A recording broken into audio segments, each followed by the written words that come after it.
We're going to read in this week's Torah portion about the unity, the power of unity of the Jewish people. And this particular Torah portion is a double Torah portion called Nitzavim Vayelach, one of the more, clever but really meaningful hints as related to the names of Torah portions is that usually these two portions are combined and doubled on the average year. And it's Nitzavim Vayelach. Nitzavim means standing, but it's standing in the plural. And Vayelach means in the singular, and he goes. In other words, the Hasidic masters used to quip, when can you go as an individual? Only Nitzavim, only when you stand together as one, then Vayelach, then every person individually can go.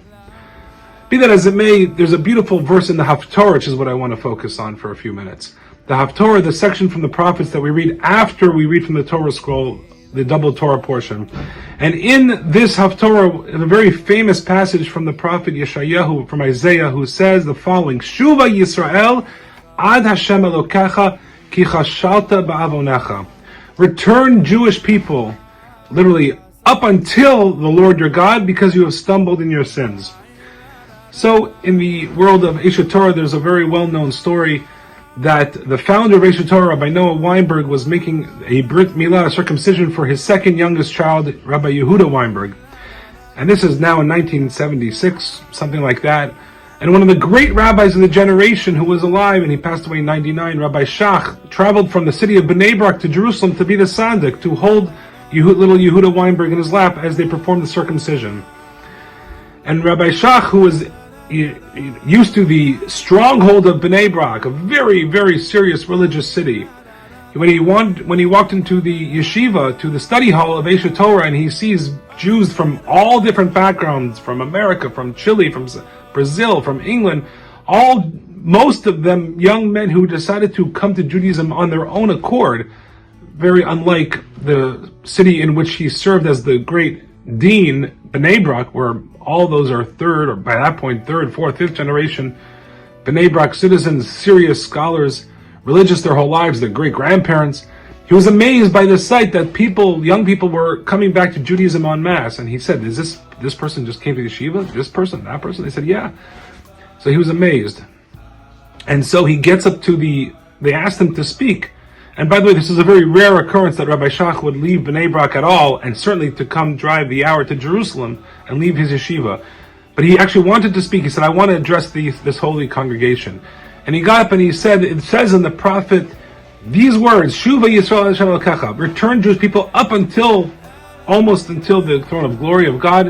Why? Because you have stumbled in your sins. And Rabbi Shach asked, what is the connection? You have to return to God. We have an obligation to constantly change and work on ourselves, because that's the way it is. That's what Judaism demands. Not because we have stumbled. First of all, that's obvious. Second of all, even if you don't stumble, you always have to continue striving and growing. And so his take on it was as follows. He said, my friends, you can only know how far to grow by knowing how far you can go down.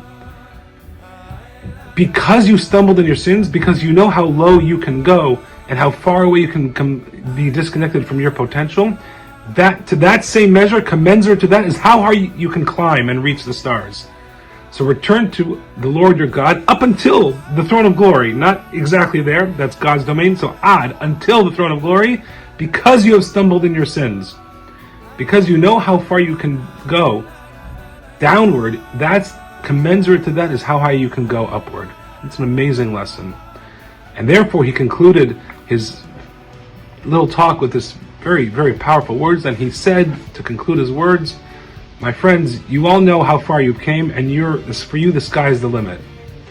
And if one man can kill 6 million, then one man can save 6 million Jews.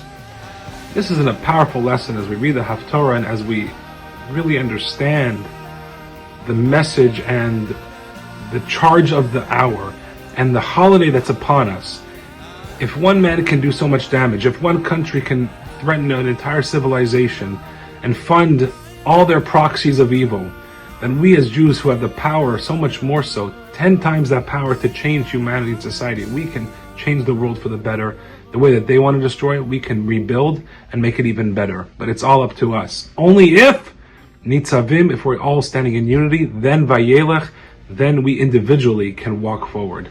Shabbat Shalom, Shana Tova. Everyone should have a beautiful Chag, a beautiful Shabbat, and a beautiful Rosh Hashanah, and a sweet New Year for all of us and for the entire Jewish people of the state of Israel. A return for the hostages, safe passage for the soldiers, and only blessings and success in this sweet, new, wonderful year, God willing. Shana Tova.